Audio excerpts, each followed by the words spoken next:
Not every journey needs excitement. Not every month needs ambition. February is different. It doesn't ask you to rush, it asks you to rest.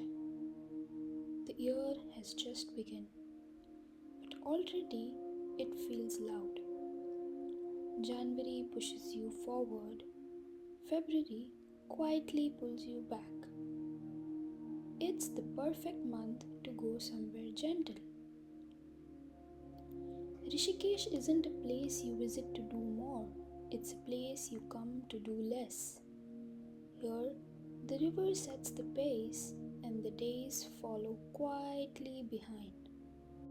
You don't need luxury to relax, just a simple room, warm food, a place to sit without checking the time.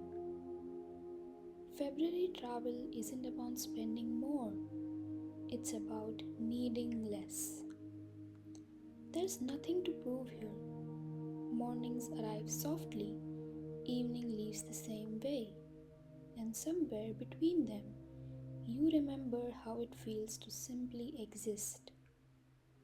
In February, the crowds are fewer, the air is cooler, the city breathes slower, and for once, travel feels less like escape and more like permission to pause. You don't always need a plan, you don't always need answers. Sometimes, all you need is a quieter place and the time to slow down. This is the Earth Way.